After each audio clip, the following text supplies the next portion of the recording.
I came home from the county courthouse with my father's estate documents tucked in my leather tote bag, and a piece of good news is I'd been carrying around like a warm secret for 3 hours, ready to finally let it out. My father, a quiet man who spent 40 years managing commercial real estate in Charlotte and never once talked about money at the dinner table, had left me his entire property holding company. 14 income-producing units, all of them debt-free, appraised at $1.9 million. And a lake house on Lake Norman that I used to visit every summer, until my husband decided lake weekends were beneath him. I was 37 years old. My name's Rachel.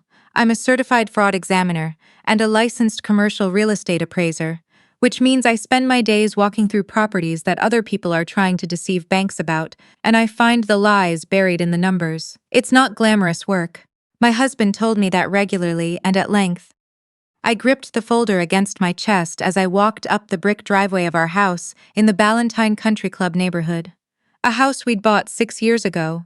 A house I had appraised myself before we made the offer.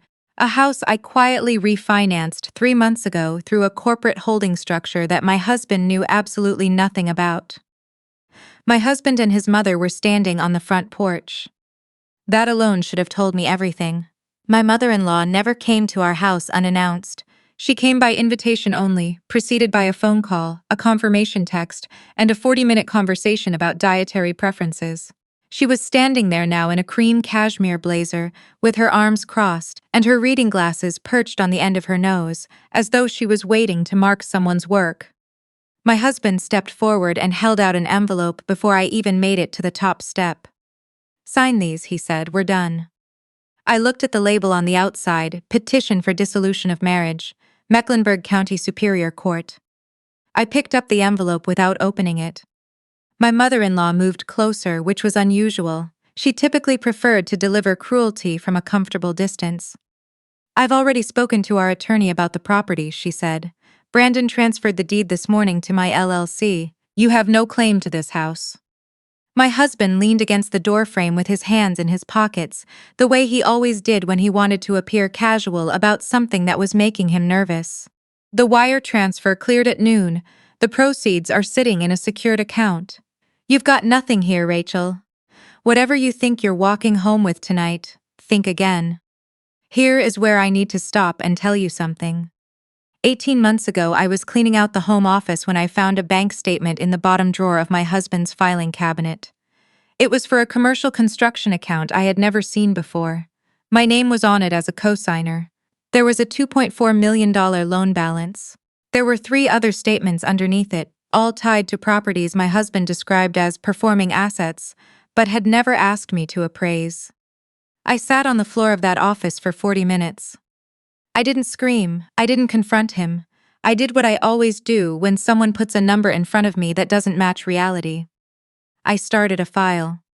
So when my husband told me, standing on our front porch 18 months later, that he had already sold our house out from under me and that I had nothing, I felt something.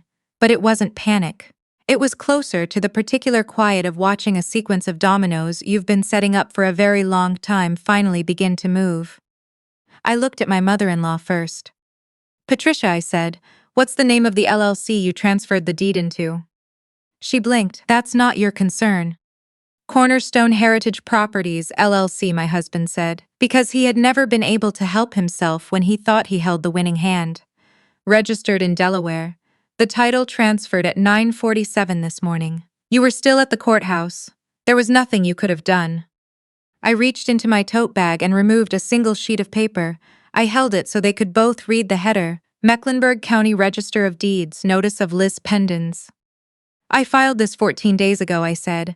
"A lis pendens is a recorded notice that a property is subject to pending legal action. Any title transfer recorded after the filing date is legally void. The county has this on record.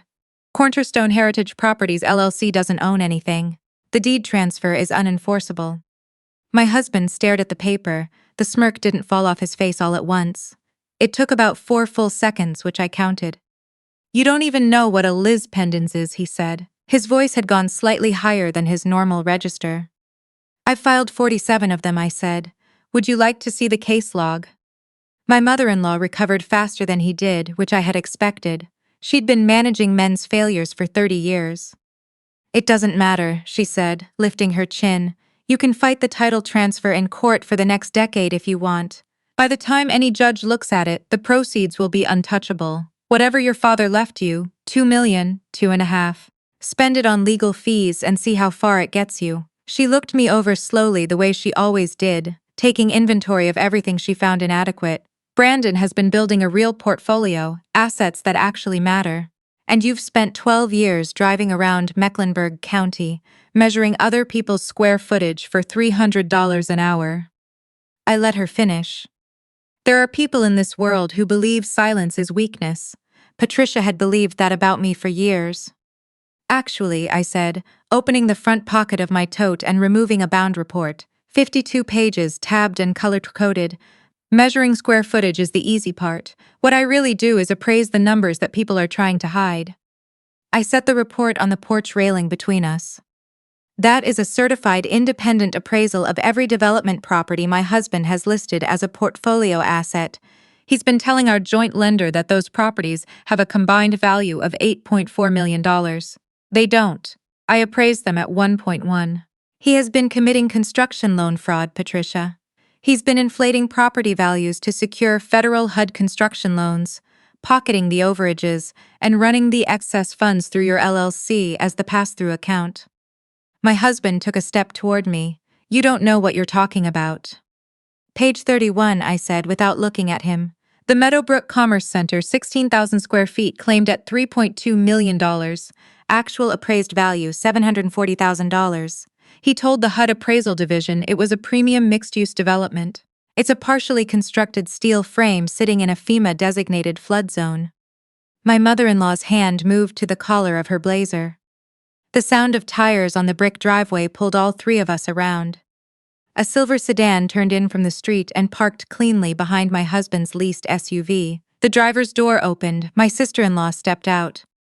Zoe was 33 years old and 5'2", and she had spent 12 years being introduced at family dinners as Brandon's little sister who decided to go into public service in a tone that made it sound like a personal failing.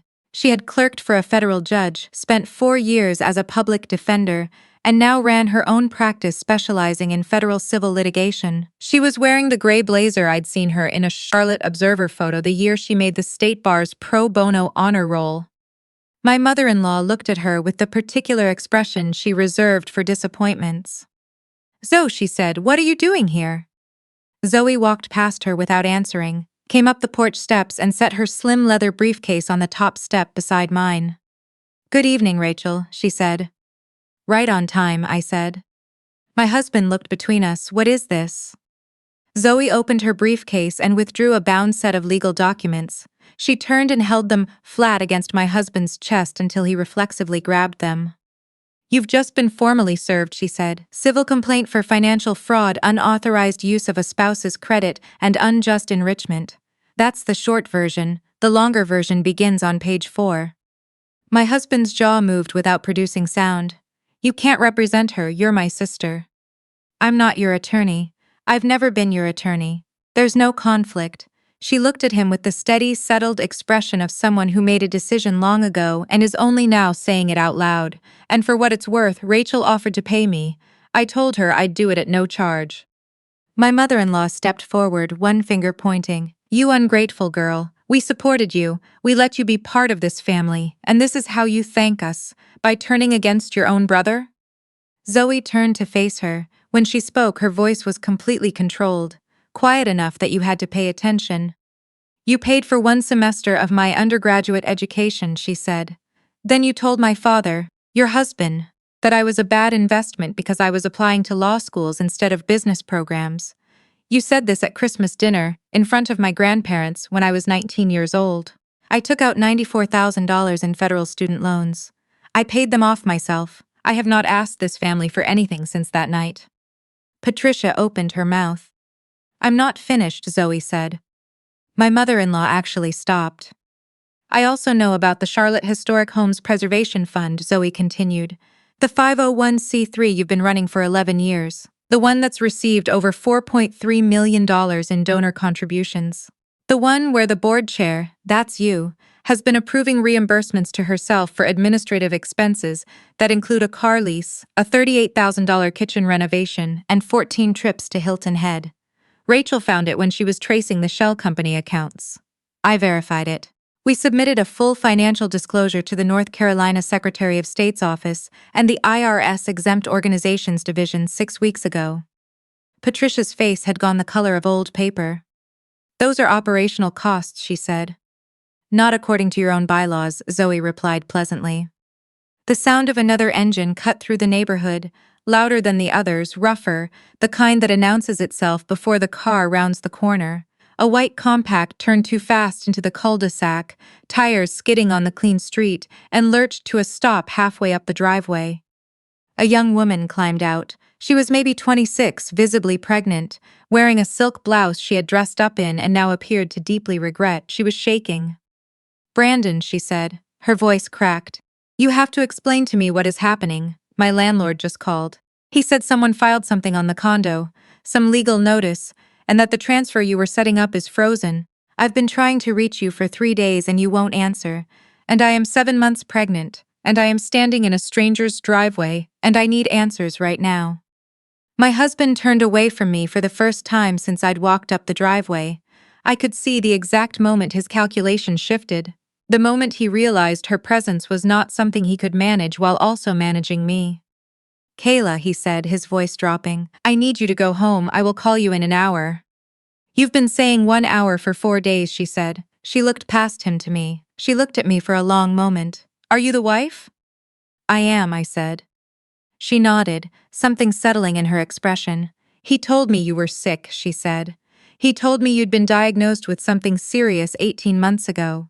That he couldn't leave right away because it would look cruel, that you would probably be in hospice care by last spring." The porch was completely quiet. I looked at my husband. He had both hands raised, turning from her to me and back, the way a person does when the floor they built the whole house on drops away. "How far along are you?" I asked her.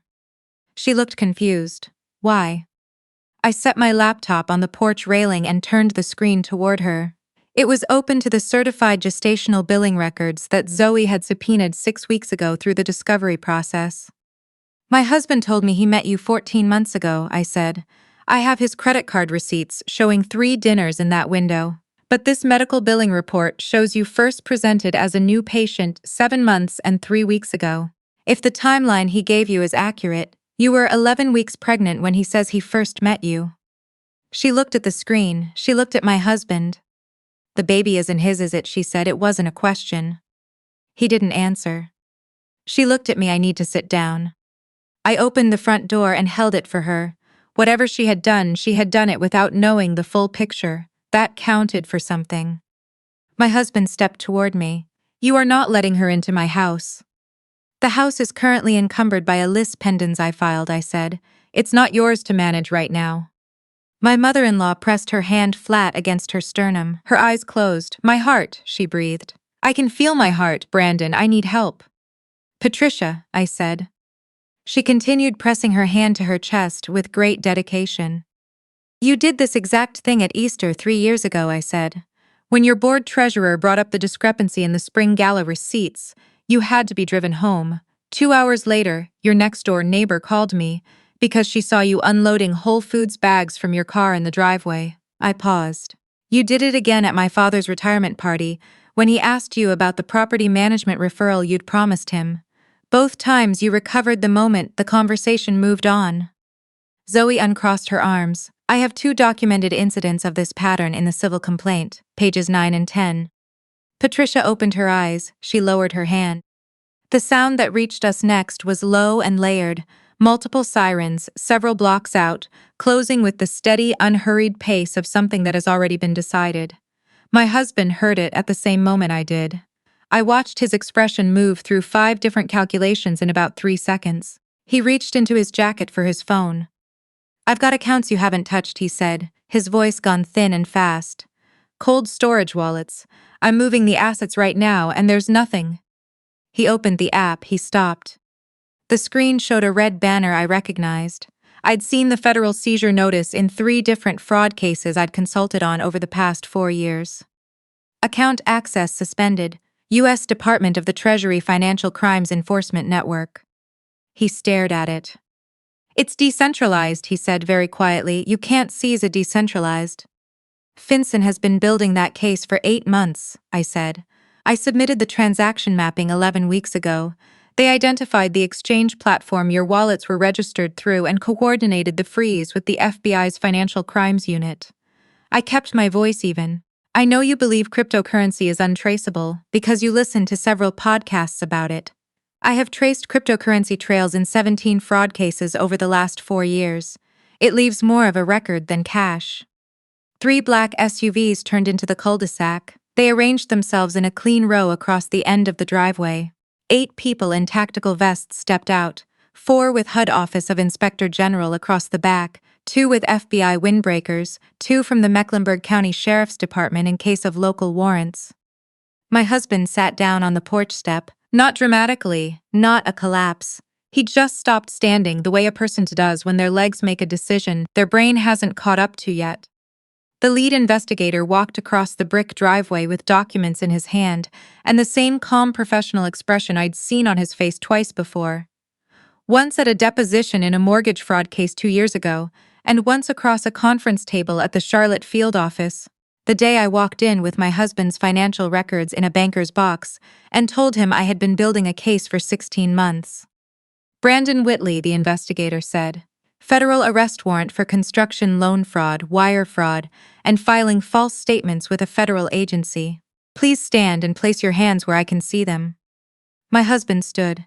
He looked at his mother once. There was nothing in the look, no plea, no signal, no real communication, just the look of a person who is recognizing that a chapter of their life is ending and they have no power over how it ends.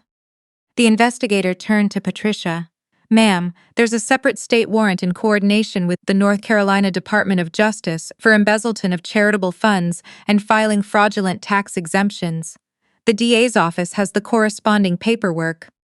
Patricia looked at the investigator. She looked at me. Whatever she had been performing for the past hour simply stopped, like a recording reaching the end of its tape. I want my attorney, she said flatly, without heat.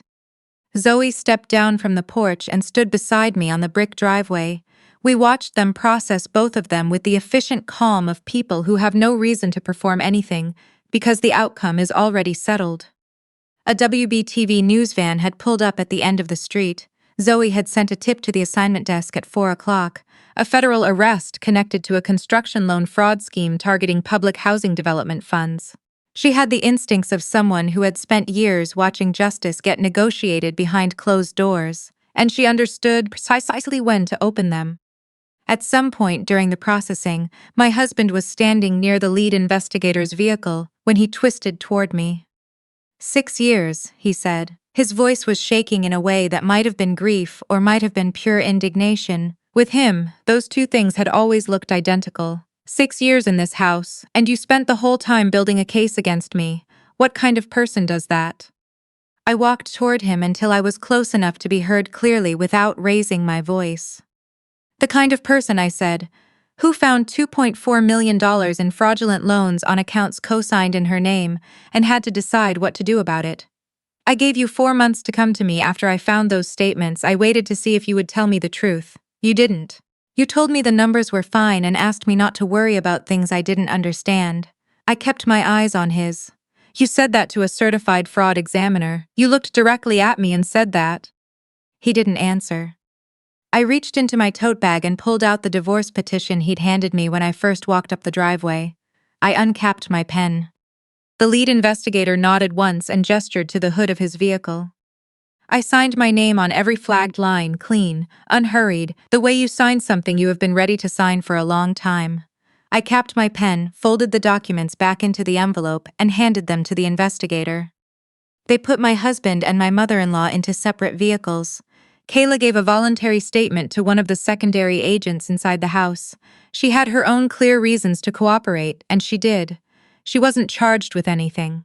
She left with a business card for a family law attorney Zoe recommended, and she didn't look back. Zoe and I stood in the driveway after the convoy pulled out. The news van had what it needed and left. The neighbors went inside. The house stood quiet behind us, its windows dark, the porch light still on. Zoe looked at it. Are you keeping it? No, I said. She was quiet for a moment. When we were going through the early bank records, she said, I found a transaction from 11 years ago. A $34,000 withdrawal from a trust account my grandfather set up for me. It was supposed to be for law school. I spent 2 years trying to figure out where it went. She paused. It went to cover a tax lien on one of Brandon's first development properties, the one he defaulted on before you ever met him. My mother approved the transfer. She told my grandfather the money had been moved to a safer fund. I didn't say anything because there wasn't anything useful to say. I'd like to add that to the civil complaint, she said, with 11 years of compound interest. I'll have the amended filing ready by Thursday, I told her. She picked up her briefcase. Drive safe, Rachel. I watched her taillights disappear around the corner, and then I was standing alone in the brick driveway of the house I had appraised 8 years ago, with a folder of my father's estate documents under one arm and a signed set of divorce papers in the other, and nothing left in the air around me that felt like weight. 6 weeks later, I was sitting on my father's porch on Lake Norman with a coffee and my laptop on the wicker table beside me, watching the morning light work its way across the water. The October air near the lake has a particular quality that I had forgotten. Cool and bright, with enough stillness that you can hear the wood settling in the frame of the house. The sentencing coverage had been picked up by 3 national outlets and 1 wire service. My husband received 57 months in federal prison and a restitution order for the full amount of the fraudulent HUD construction loans, $3.1 million. My mother-in-law received concurrent state and federal sentences for charitable fund embezzlement and filing fraudulent tax exemptions. The Charlotte Historic Homes Preservation Fund had its nonprofit status permanently revoked, its remaining assets liquidated for donor restitution. Zoe's civil case settled in mediation at $51,000, which was the original trust fund amount, plus 11 years of compound interest plus her attorney's fees, which she paid to herself.